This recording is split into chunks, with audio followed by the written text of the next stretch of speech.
나이 60이 넘으니 문상 가는 일이 부쩍 많아졌습니다. 조문간 자리에서 동년배의 지인들과 술 한잔 기울이다 보면 내가 벌써 중년을 넘어 노년이 되었다는 사실을 다시금 깨닫게 됩니다. 이 순이란 나이는 귀가 순해져 사사로운 감정에 얽매이지 않고 모든 말을 객관적으로 듣고 이해할 수 있는 시기라고도 하는데, 이 순을 다하고 돌아가시는 어른들을 보며 우리들이 나누는 이야기들엔 얼마나 깊은 삶의 의미들이 담겨 있을까 궁금해집니다.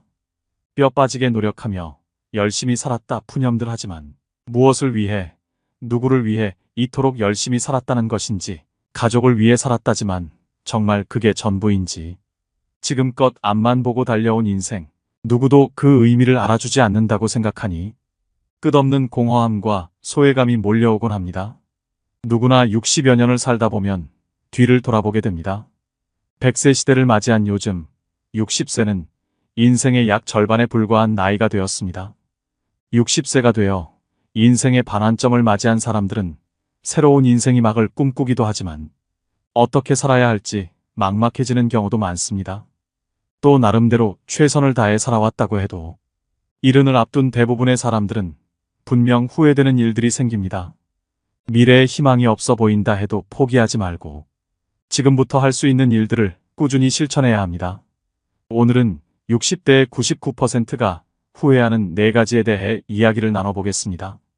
이 모든 것을 경험한 인생 선배들은 어떤 후회를 했을까요? 그럼 바로 시작하겠습니다. 첫 번째는 돈을 감정적으로 소비하지 말고 더 많이 저축해야 됩니다. 대다수의 은퇴 후 가장 큰 고민은 경제적인 어려움입니다. 고정 수입은 줄어들지만 자녀 지원비, 병원비 등 각종 지출은 늘어가는 탓에 노후의 생활고에 시달릴 수 있습니다. 노후에 빈곤해지면 자존감이 무너집니다. 우리나라는 과시문화가 있습니다. 남들이 타는 좋은 차, 좋은 집과 비교하게 되고 자신의 형편을 이웃 친인척들과도 비교하게 됩니다. 그렇게 경제적으로 부담스러워지면 자연스럽게 모임이나 친구들을 만나는 것도 줄이거나 안 하게 되면서 외로움이 따라옵니다. 돈 없는 부모는 자식도 멀리하는 경우가 많습니다. 그러면 또 허무감이 생깁니다. 결국 이러려고 평생 자식들 힘들게 뒷바라지하며 살았나 하는 생각과 그동안 열심히 살아왔던 삶이 통째로 부정당하는 것 같은 기분의 우울증까지 생깁니다. 외로움과 허무감, 우울증으로 무기력해지면 몸도 마음도 아픕니다. 불안정한 노후에 희망도 보이지 않고 살고 싶다는 의지가 없어지니 결국 극단적인 선택을 하는 경우도 일어날 수 있습니다. 우리나라 노인 빈곤율과 노인 자살률은 1위라고 합니다. 그만큼 노인들이 불행한 나라라고 할 수 있죠. 우리 어르신들이 50년대 전쟁을 겪으며 꿀꿀이 죽과 나무뿌리로 연명했어도 자살률은 그리 높지 않았습니다. 풍요로운 현대에 와서 오히려 자살률이 높아진 이유가 상대적 박탈감으로 인한 자존감 저하가 가장 크다고 볼 수 있죠. 요즘 흔히 얘기하는 욜로족이라는 말이 있습니다. 젊은 나이에 노후 대비를 전혀 하지 않고 기분대로 펑펑 돈을 쓰는 분들이 많습니다. 욜로처럼 쓰다 골로 간다는 말이 있습니다. 이처럼 저축을 하지 않으면 은퇴 이후 큰 고난을 겪게 될 수 있습니다. 젊어서 노후 준비를 해놓지 않으면 비참한 노후를 맞이하게 되는 것은 시간 문제입니다. 반면 한평생 열심히 일해서 노후 준비가 되었는데 결혼 비용이다, 사업 자금이다 뭐다 하며 늙은 부모에게 손을 벌리는 자식들이 있습니다. 그럼 또 자식들이 안쓰러워 다 해주고 싶은 마음에 무리해서라도 도움을 주게 됩니다. 자식에게 전 재산 다 주었더니 집에서 쫓겨나거나 버림을 당하는 뉴스도 종종 접하게 됩니다. 내가 이제는 늙었다고 자식한테 재산을 물려주는 순간 자식을 잃고 자식들에게 모든 것을 쏟아부어 나 자신의 생활이 없어지게 됩니다. 즉 내 인생도 잃습니다. 곶감 빼먹듯이 조금씩 재산이 줄어 노년이 비참해질 수 있습니다. 당연히 부모의 재산을 자식에게 물려준다는 생각을 버려야 합니다. 부모들은 자식을 위한 희생보다 자신의 노후와 행복을 위한 준비를 하셔야 합니다. 자식들은 본인 가정 꾸리고 나면 절대 부모의 인생을 책임져 주지 않습니다. 기대도 하지 말아야 합니다. 돈을 벌 수 있을 때 버는 것도 중요하지만 돈을 관리하는 것은 더 중요합니다. 많이 벌어도 한순간에 사라질 수 있는 게 바로 돈입니다. 가장 훌륭한 노후 준비는 평생 현역이라는 말이 있습니다. 몸이 무리되지 않는 선에서 퇴직 후에도 계속 일자리를 가지는 것입니다. 소득이 얼마냐는 크게 중요하지 않습니다. 일하는 즐거움으로 생활에 활력이 생기고 고립감도 해소됩니다. 또 소일거리라도 갖는다는 것은 노후에도 자기의 존재 가치를 확인한다는 의미입니다. 이처럼 노후 준비를 안정적으로 해서 자신을 우선적으로 돌볼 줄 알아야 나중에 힘든 상황을 만들지 않을 수 있습니다. 경제력이 뒷받침되어야 안정적이고 행복한 노후를 지낼 수 있다는 것을 부정하시는 분들은 아마 없을 것입니다. 특히나 평생 동안 쓰는 병원비의 50%는 노후의 10년에 집중된다고 합니다. 여태 모아놓은 돈을 자식에게 퍼주거나 젊을 때 저축하지 않아서 아파도 병원에 가지 못하는 최악의 상황은 생기지 않아야 합니다.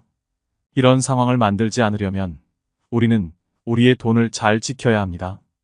두 번째는 금융 공부를 미리 해두시는 게 좋겠습니다. 은퇴 준비를 미리 하셔서 행복한 노후를 맞이할 수 있습니다. 그 조건에는 금융 공부가 필수입니다. 모두 돈을 버는 데만 몰두할 뿐 돈을 모으고 지키는 데는 관심이 없습니다. 또 한국인에게 인생을 살아가는데 중요한 금융 교육은 매우 결여되어 있는 게 현실입니다. 즉, 우리나라는 열심히 살아도 가난을 면하기 어려운 나라임에는 틀림없습니다. 무척 억울하지 않나요? 저는 억울할 것 같습니다. 분명히 자신의 삶을 돌아보면 일만 한 것 같은데 그 결과가 노후 빈곤이라니요? 그런데 우리가 노후 빈곤 문제를 논하면서 놓치고 있는 중요한 것이 하나 있는데 국민들이 대체로 지독한 금융 문맹이라는 점입니다.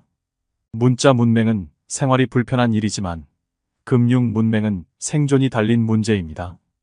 우리나라에선 열심히 일하는 것에 대해서는 모두가 미덕으로 칭찬하지만 본격적으로 자산을 불리는 일에 대해서는 심지어 색안경까지 끼고 보는 것이 엄연한 현실입니다.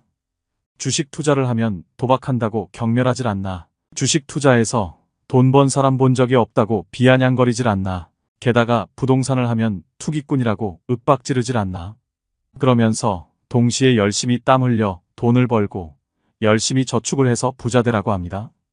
그렇게 열심히 살아도 노후에 자식들 시집, 장가 보내고 나면 정작 자신의 노후를 대비할 돈은 거의 남아있지 않는 것이 사실 아닌지요. 오직 노동을 통해서만 돈을 번 사람은 노동을 못하게 되는 순간 소득 빈곤층으로 전락하게 됩니다. 가난을 면하기 위해서 열심히 사는 것은 당연한 것이고 국민 한 사람 한 사람이 자신을 위해서 돈 그 자체에 대해 공부를 해야 노후 빈곤에 빠지지 않게 되는 겁니다. 아무리 많이 배우고 열심히 살아도 돈을 모르고 열심히 일만 하면 그 결과는 뻔한 것이죠. 국가가 나의 노후를 책임질 걸 기대하기 전에 여러분들은 자기 노후는 자기가 책임진다는 생각을 가져야 합니다. 그건 금융 문맹에서 탈출해야만 가능한 것이 현실입니다. 실제로 은퇴자가 평생 모은 돈을 금융사 직원 권유로 사모펀드에 넣었다가 큰 손실을 봤다는 뉴스가 흔합니다. 이처럼 금융에 대한 지식과 정보가 없으면 내 평생 노후 자금이 물거품처럼 사라질 수도 있는 것입니다. 미국의 부호 워렌 버핏도 65세 이후에 막대한 재산의 90% 이상을 축적했다고 합니다. 그러니 지금도 너무 늦었다고 생각하시지 마시고 쉬운 것부터 천천히 공부하는 것이 중요합니다. 모든 것은 본인 의지대로 마음먹기 나름입니다. 지금부터라도 금융에 대해 관심을 가지고 배워보려는 자세를 갖춘다면 이미 여러분들은 한 단계 해낸 것입니다. 세 번째는 건강과 웰빙에 신경 쓰셔야 합니다. 60대 사람들이 가장 많이 후회하는 것 중 하나는 인생 초기에 건강을 소홀히 한 것입니다. 앞으로 인간의 평균은 점차 수직적으로 늘어날 전망입니다. 그러나 건강 관리를 잘못하여 오랫동안 침대에만 누워 지내다 죽음을 맞이한다면 장수는 아무런 의미가 없는 것 같습니다. 노후의 건강 관리 어떻게 해야 할까요? 노인 A씨와 B씨가 있었습니다. A씨는 100세까지 살았지만 75세의 나이에 찾아온 질병으로 무려 25년을 병원과 집만 오가며 거의 침대에 누워 지내야 했습니다. 반면 B씨는 87세까지 살았지만 죽기 얼마 전까지 텃밭에 나가 취미 삼아 기르던 상추와 고추를 손질하고 부인, 친구들과 단풍 구경을 가는 등 건강하게 활동하며 살았습니다. 과연 누구의 삶이 더 행복하고 이상적인 노후라고 할 수 있을까요? 사람은 누구나 오래 살기를 꿈꿉니다. 하지만 오래 산다고 다 행복할까요? 몸이 불편해 5년, 10년씩을 침대에 누워서 보내야 한다면, 또 노후에 소일거리를 찾지 못해 집에서 온종일 텔레비전이나 보며 지낸다면 그것이 행복하다고 할 수 있는 것일까요? 긍정적인 장수는 본인도 행복하고 가족 구성원들도 즐겁지만, 부정적인 장수는 본인도 고통스럽고 가족도 힘들게 합니다.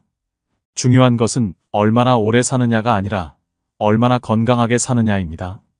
기계도 오래되면 녹이 슬고 마모되어 예전만 한 성능을 발휘하지 못합니다. 그러다가 점점 망가지는 곳이 늘어나면서 결국 더 이상 고칠 수 없는 고장난 기계가 되고 맙니다. 사람의 몸도 마찬가지입니다. 기계에 녹이 슬듯이 나이가 들수록 혈관에 혈전이 생기고 장기의 기능이 점점 약해지는 등 건강에 적신호가 켜집니다. 그러나 이런 노화를 당연한 것으로 여겨서는 안 됩니다. 노화 자체는 우리 힘으로 막을 수 없지만 노력을 통해 노화의 속도를 늦추는 것은 가능합니다. 노화의 시계가 느리게 갈수록 우리 몸은 건강하고 노후도 행복해집니다. 노후의 건강을 지키기 위해 다음 사항을 유념하시길 바랍니다. 뼈와 근육의 건강을 챙겨야 합니다. 80세가 되면 30세에 비해 근육의 30에서 40%가 감소합니다. 특히 하지의 근육 감소가 현상이 심해집니다. 뼈의 단단함을 나타내는 골밀도는 20대의 최고조에 달해 그 이후 매년 0.5% 정도 감소합니다. 특히 여성은 폐경기 이후 골밀도가 315년 동안 매년 23%씩 감소합니다. 젊어서부터 꾸준한 근육 운동과 영양 섭취, 관절 관리 등을 통해 뼈를 튼튼히 하는 것이 좋습니다. 또 뇌의 건강을 챙겨야 합니다. 기억력, 인지력, 학습 능력 등의 감퇴는 자연적인 노화 현상입니다. 혈관성이 아닌 알츠하이머성 치매는 사실상 예방이 불가능하다고 합니다. 그러나 꾸준한 지적 활동인 독서와 바둑 등 손을 많이 움직이는 동작과 피아노 치기, 뜨개질, 젓가락질 등 오감을 자극하는 활동과 적절한 운동과 휴식 등은 뇌 기능 유지에 도움이 됩니다. 여기에 긍정적이고 낙천적인 마음가짐을 갖는 것 역시 뇌를 활성화시키는데 중요한 역할을 합니다. 노후를 위협하는 대표적인 질병으로 암을 빼놓을 수 없습니다. 암의 발생률이 점점 높아지고 있는 만큼 암을 예방하는 생활을 하는 것은 노후의 건강을 지키는데 매우 중요합니다. 다음은 미국 국립암센터에서 발표한 암 예방 수칙입니다. 이를 잘 지켜 암도 예방하고 건강도 노후도 지키시길 바랍니다. 균형 잡힌 영양을 섭취해야 합니다. 균형 잡힌 식단을 유지하는 것은 전반적인 건강과 웰빙에 있어 중요합니다. 균형 잡힌 식단은 몸이 제대로 작동하는 데 필요한 모든 영양소를 포함하며 에너지를 제공하고 일상 활동을 수월하게 수행할 수 있는 능력을 제공합니다. 다양한 영양소를 섭취하되 식사량을 적절하게 조절하여 과식을 피하도록 해야 됩니다. 나이가 들수록 소화기관이 약해지기 때문에 체중을 적절하게 관리하는 것도 매우 중요합니다. 이러한 식사 계획은 체중 감소와 건강한 노후 생활을 위한 좋은 시작점이 될 것입니다. 담배를 피우지 말아야 합니다. 흡연은 모든 암의 주요 원인입니다.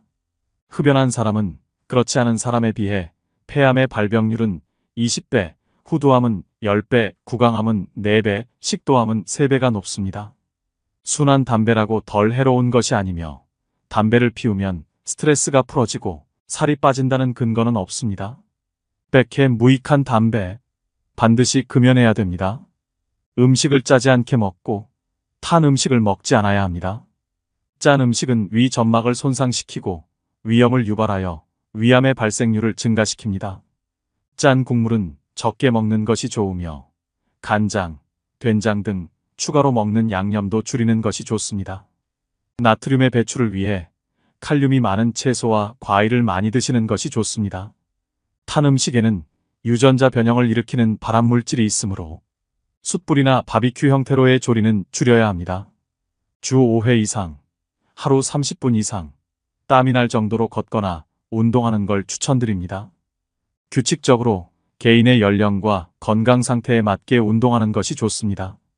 본인에게 느껴지는 중증도의 강도가 가장 좋으며 출퇴근 시 한두 정거장 미리 내려 걷거나 엘리베이터 대신 계단을 이용하는 등 생활 속에서 작은 움직임으로 운동을 시작해 보세요. 또 암 조기 검진 지침에 따라 검진을 빠짐없이 받으셔야 합니다. 암은 조기에 발견하여 치료하면 90% 이상의 완치가 가능한 질병이므로 국가 암 검진 권고안과 사업에 따라 건강할 때 미리 정기적인 암 검진을 받는 것이 좋습니다.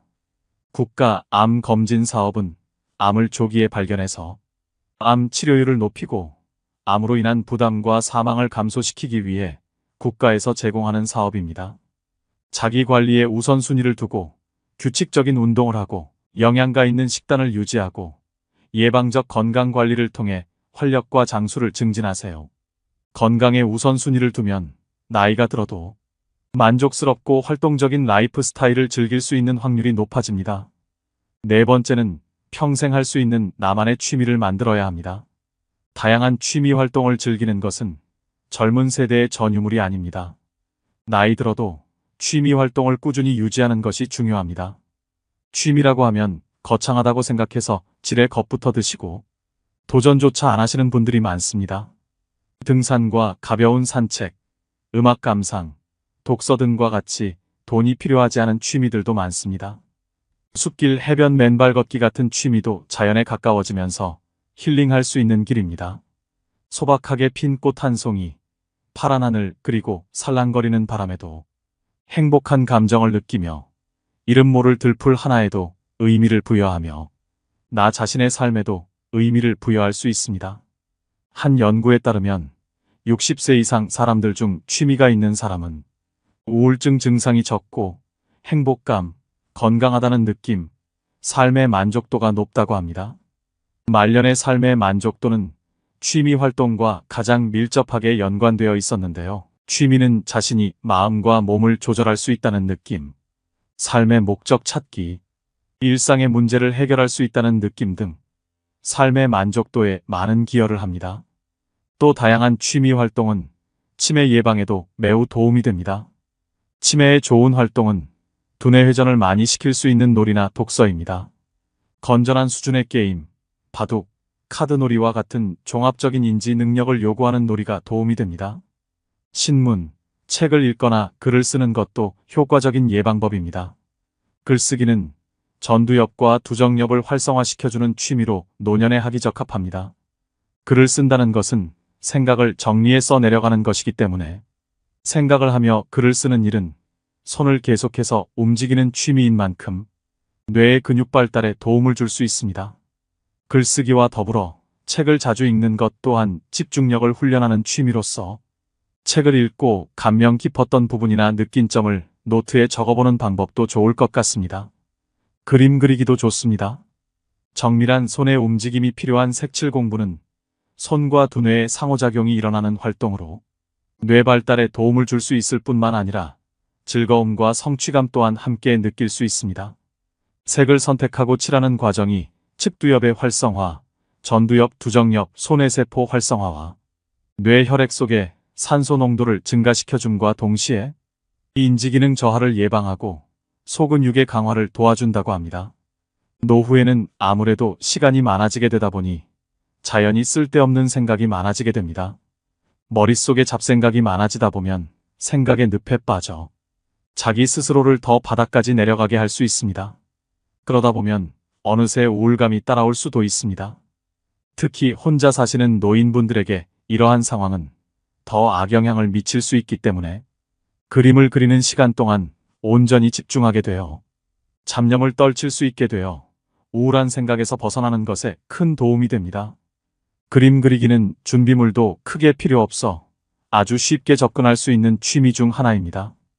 이미 치매 예방을 위한 컬러링북들이 시중에 다양하게 판매되고 있을 만큼 그림 공부는 치매 예방에 효과적인 취미라고 볼 수 있습니다. 당장 어떤 취미를 해야 되는지 잘 모르시겠다면 접근성이 쉬운 그림 그리기부터 도전해 보시는 건 어떨까요? 또 다른 취미 활동으로 추천드리는 것은 뜨개질이나 자수놓기입니다. 건국대병원 치매클리닉 한설의 교수는 늦었다고 생각할 때가 가장 빠른 것. 뇌를 자극하는 두뇌 훈련을 당장 오늘부터라도 시작하라. 라고 강조합니다. 특히 뇌는 단순한 것을 실증내므로 똑같은 패턴의 고스톱보다는 뇌가 적정한 수준의 자극을 받을 정도의 그림 그리기 그리고 뜨개질, 일기 쓰기, 외국어 배우기를 추천한다고 합니다.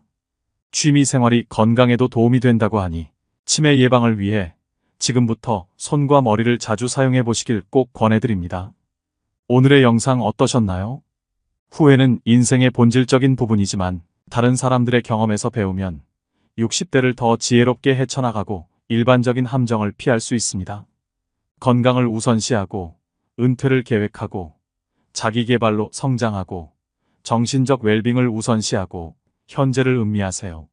이러한 원칙을 수용하면 60대 이후에도 성취감과 목적의식, 후회를 최소화하는 삶을 살 수 있습니다. 달콤하고 기름진 음식보다는 통곡물과 거친 자연식물식처럼 소박한 식탁에서 건강이 따라옵니다. 소유욕을 버리고 단순해지면 마음의 평화가 찾아오고 내면의 성장을 키울 수 있습니다. 불편한 사람들과는 교류하지 않아도 됩니다.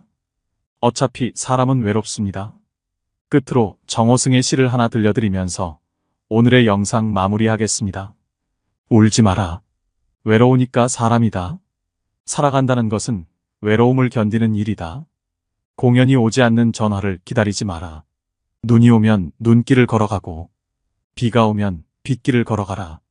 갈대숲에서 가슴 검은 도요새도 너를 보고 있다. 가끔은 하느님도 괴로워서 눈물을 흘리신다. 새들이 나뭇가지에 앉아있는 것도 외로움 때문이고 내가 물가에 앉아있는 것도 외로움 때문이다. 산 그림자도 외로워서 하루에 한 번씩 마을로 내려온다. 종소리도 외로워서 울려 퍼진다.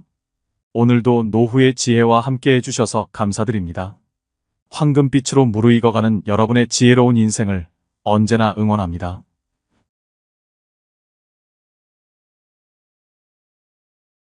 사람들은 살면서 가장 힘든 게 인간관계라고 말합니다. 어떤 분들은 허무하다고 합니다. 20여 년간 그렇게 친구들 경조사를 챙기고 부르면 나갔건만 나 어려울 땐 코빼기도 보이지 않는 친구로 인해 배신감을 느끼는 사람, 직장을 잃거나 사업이 망해서 외면하는 친구 때문에 차가운 현실을 실감한 사람도 있습니다. 하지만 끊고 싶어도 그동안 쌓인 정 때문에, 추억 때문에 끊기도 쉽지 않습니다. 그런데 어떤 사람들은 이미 이런 고민에서 벗어난 것 같습니다. 혼자 사는 것이 오히려 편하고 즐겁다고 말씀하시는 분들이 많습니다. 사람으로 인한 실망과 갈등이 적으니 스트레스도 적습니다. 인간관계에 집착하지 않자 더 만족스러운 인간관계가 되었습니다. 여러분은 같이 있으면 괴롭고 혼자 있으면 외롭다면 무엇을 선택하시겠습니까? 외로움을 택하신다고 말씀하시는 분이 많습니다. 하지만 같이 있어도 외로운 경우가 적지 않습니다. 어떻게 하면 외로움을 이겨낼 수 있을까요? 젊어서 외로움도 걱정되지만 나이 들수록 외로움은 두려움으로 다가옵니다. 지금은 돈이라도 벌고 힘이라도 있지만 늙어서 힘도 없는데 거기다 혼자라면 어떨까요?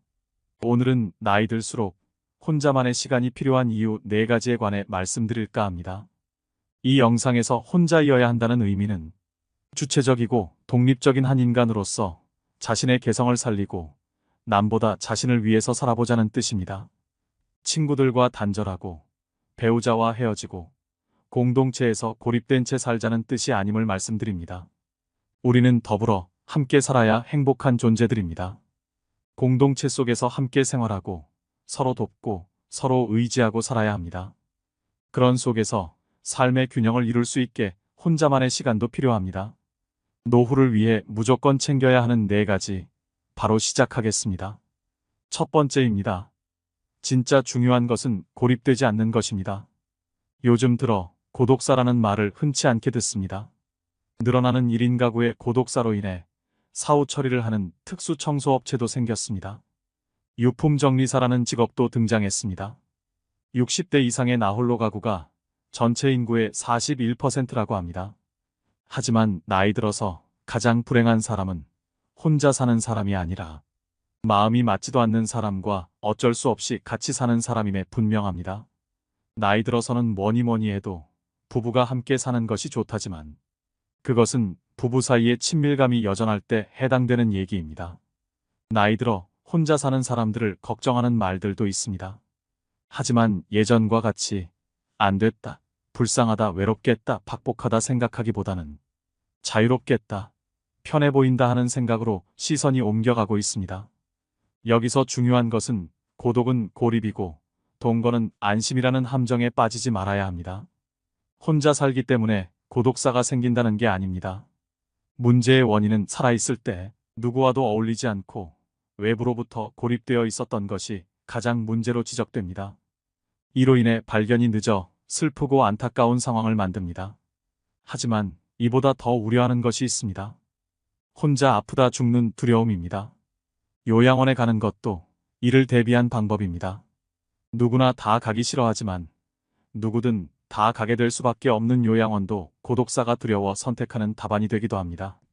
가족이 있으면 가족에게 도움을 요청하거나 일주일에 한 번이라도 정기적으로 연락할 수 있는 친구를 만들어도 좋습니다. 가족이 없을 경우 1인 가구 지원 서비스를 이용하는 방법이 있습니다.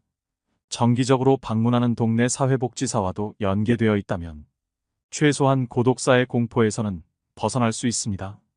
주변에 나이 드신 분들의 이야기를 들어보면 자기 아픈 것도 걱정이지만 자식이나 다른 사람에게 짐을 지우는 걸 그렇게 걱정합니다. 그래서 치매를 더 두려워하시고 무섭다고 하십니다. 자식에게 해가 되는 것은 죽기보다 싫어 몸에 조금이라도 이상이 있으면 전전긍긍하십니다. 이에 대한 대응책은 자신 인생에 충실한 자세입니다.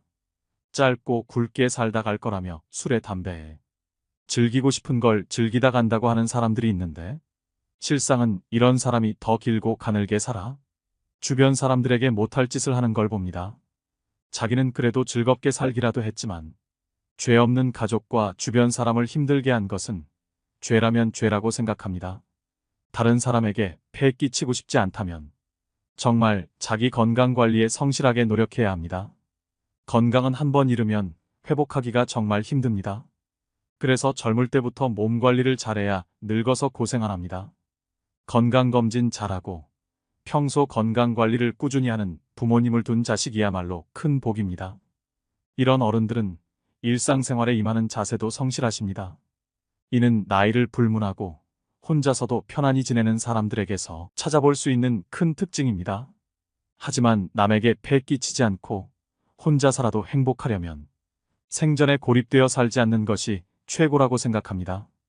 절대 놓치면 안 되는 것 중 제일 중요한 한 가지라고 할 수 있습니다. 행복한 삶을 영위하는 데도 좋고 남에게 폐 끼치는 일을 최대한 줄일 수 있기 때문입니다. 외부와 단절하며 사는 것은 자신은 행복할지 모르지만 남에게 큰 부담을 주는 행동일 수 있습니다. 불상사가 생길 때 남에게 부담 주지 않으려면 최소한 공공기관의 연락 서비스라도 주기적으로 될 수 있도록 만들어 놓는 것이 좋습니다. 노인들을 위한 정부 시스템을 잘 활용해야 합니다.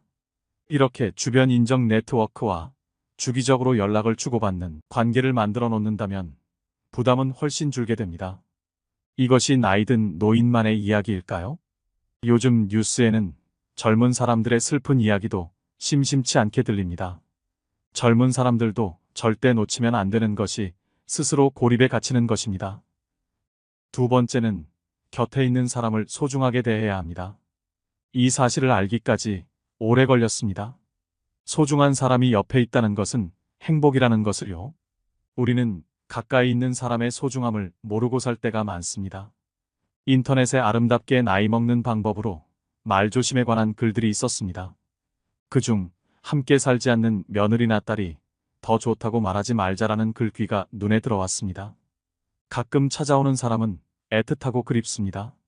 반면 같이 지내는 사람은 단점만 많아 보이고 자주 갈등도 겪다 보니 싫을 때가 있습니다. 이때 현명하지 못하게 같이 사는 사람에게 퉁명스럽게 말하거나 싫은 티를 내는 경우가 있습니다. 어떤 이는 절대 하지 말아야 할 말을 하는 실수를 저지릅니다. 바로 가끔 찾아오는 며느리나 다른 자식과 비교하는 말입니다. 비교하는 말은 설득은커녕 사람을 등 돌리게 하는 제일 위험한 말입니다. 자기 기준만 내세우며 상대 보고 맞추라는 강요로 들려 욕심만 많다, 불합리하다는 생각이 들게 됩니다. 소중한 사람을 만만히 보고 홀대하는 경우가 있습니다. 나에게 잘해주는 사람은 홀대하고 무서운 사람에게 잘하는 것처럼 곁에 있는 사람은 홀대하고 멀리 있는 사람만 잘해주는 경우가 바로 그런 경우입니다. 결국 나는 소중한 사람을 떠나보낸 후에야 비로소 그 소중함을 깨닫게 됩니다. 곁에 있는 사람이 가장 소중한 사람이었단 것을요. 있을 때 잘해줘야 하는데 꼭 떠나고 나서 후회하는 것은 부모님 돌아가신 후와 비슷합니다. 왜 살아생전 잘해드리지 못했을까? 좋은 시간을 더 함께하지 못했을까? 뒤돌아보며 슬퍼합니다. 하지만 후회한들 이미 지나간 세월 다시 돌이킬 수 없습니다. 배우자를 비롯해 곁에 있을 때만이라도 곁에 있는 사람의 소중함을 떠올리며 잘하는 것이 좋습니다. 잘해줄 때도 그것이 고마운 줄도 모르고 더 잘해주지 않음을 속상해합니다. 소중함을 망각한 언행은 삼가야겠습니다. 편하다고 선을 넘는 언행을 하다 보면 주변 사람은 지쳐 떠납니다. 개인적으로 곁에 있는 사람의 범위를 확대했으면 하는 바람입니다. 가족을 넘어 내 곁에서 조용히 묵묵하게 있는 사람들도 있습니다. 가까운 사이, 친한 사이가 아니지만 인연을 맺고 있는 사람들 중에 고마운 분들이 있습니다. 가족과 친구를 떠나 정말로 혼자가 되었을 때에는 외로움을 극복하고 힘을 얻는데 이분들이 더 큰 역할을 합니다. 그러니 자기 주변 사람들을 한번 둘러보고 소중한 인연을 지키기 위해 노력해야 됩니다. 세 번째는 혼자 지낼 줄 모르면 누군가를 괴롭히게 됩니다. 중년 이후에 나이 들면서 가장 걱정되는 것이 무엇인지 물었을 때 남성분들은 외로움, 여성분들은 경제력을 꼽았습니다. 의식주와 관련된 문제는 모든 문제 중에서도 가장 중요합니다. 경제력을 어느 정도 감당할 수 있다면 단연코 외로움이 가장 큰 걱정이 아닐까 생각합니다. 그런데 외로움이 나이 들어서만의 문제는 아니었습니다. 나이를 불문한 문제였고 친구의 예민한 청소년기에는 특정 문제를 일으켰습니다. 외로움을 견디지 못해 만나지 말아야 할 친구인데도 매일 붙어 다닙니다. 너무 의지하고 집착하여 사이가 멀어지는 경우가 적지 않습니다. 타인의 반응에 기뻤다 슬펐다 하는 사람들이 있습니다. 타인에게 좋은 소리를 들으려고 애쓰고 자신이 생각한 반응이 나오지 않으면 안절부절 못하는 사람. 타인이 만족하면 그때서야 편안해집니다. 나의 행복이 나에게서 나오지 않고 타인에게 의존할 때 삶은 불안하게 됩니다. 인간이 사회적인 동물이라 타인에게 관심을 기울이지만 타인에게 묶여버린다면 다른 심각한 문제가 발생합니다. 인간도 동물이라 동물적 감각이 드러나기도 합니다. 휘두르려는 생각, 얕잡아보는 마음이 일어납니다. 내가 마음대로 해도 되겠다는 자신감이 생깁니다.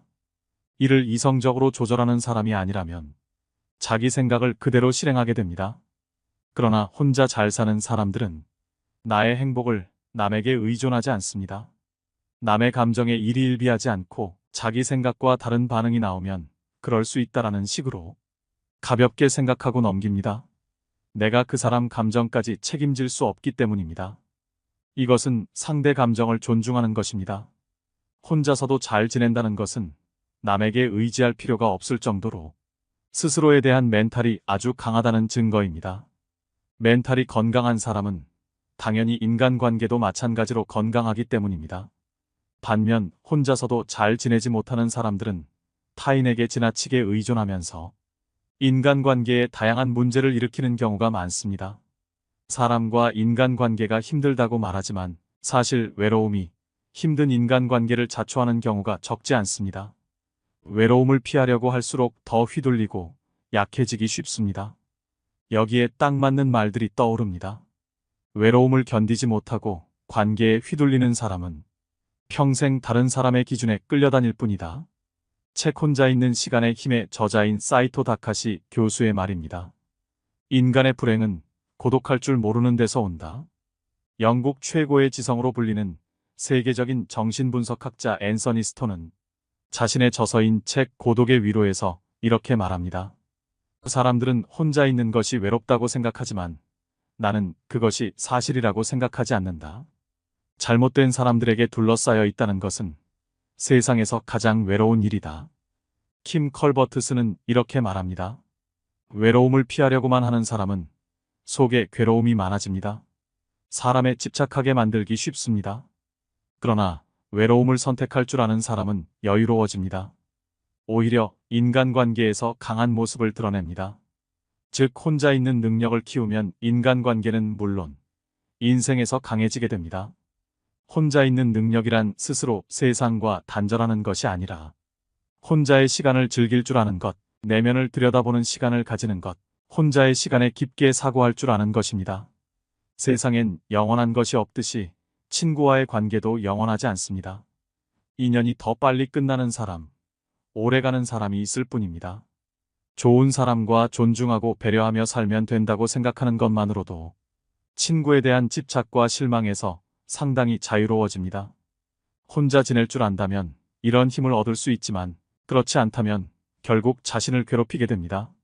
나이 들면서 혼자 있는 것을 두려워하는 이유는 늙어서 외로울까봐, 아플 때 또는 죽을 때 혼자면 어떻게 하나 하는 걱정 때문입니다. 혼자 있기 싫어 친구를 찾고 배우자를 찾지만 그들이 먼저 가게 되면 어떨까요? 혼자 지낼 줄 모르면 누군가의 시간과 관심을 애걸복걸하게 됩니다. 자기를 봐주지 않으면 작은 것에도 주변 사람에게 불평불만이 늡니다. 혼자 밥 챙겨 먹을 줄 모르고 누가 챙겨줘야 하면 주변 사람들과 자식들이 괴롭습니다. 여기에 성질까지 고약하다면 어떨까요? 삶의 질은 더 떨어지고 갈등은 갈등대로 커지게 됩니다. 그러면 정작 자신의 곁에는 아무도 남아있지 않게 됩니다. 자기 스스로 하지 않고 남이 나를 보살펴 주기를 기대하고 남이 무언가 해줄 것을 기대하는 것은 외로움을 만드는 것이나 다름없습니다. 저는 혼자 잘 살기 위한 조건으로 나의 행복을 남에 의존하지 않는 것, 즉 감정 독립이 가장 특징적인 요소라고 생각합니다. 돈이 있으면 모든 게 해결된다, 바쁘게 살면 된다는 등 여러 요소를 말씀하시는 분들도 있습니다. 그것들도 모두 도움이 됩니다. 특히 먹고 사는 기본적인 문제가 해결되지 않는다면 혼자 잘 사는 단계로 나아갈 수 없습니다. 우선 시급하게 해결해야 할 문제입니다. 하지만 돈은 먹고 사는 문제를 넘어서면 위치가 흔들립니다. 특히 행복의 문제에서는요. 혼자 잘 산다는 것은 돈 걱정 없이 산다는 의미보다 혼자지만 즐겁게 산다는 의미라고 생각합니다. 나이 들수록 자신과 타인을 괴롭게 만듭니다. 나이 들수록 혼자라는 두려움이 더 크게 느껴집니다. 사소한 무엇이라도 집중할 수 있는 걸 만드세요.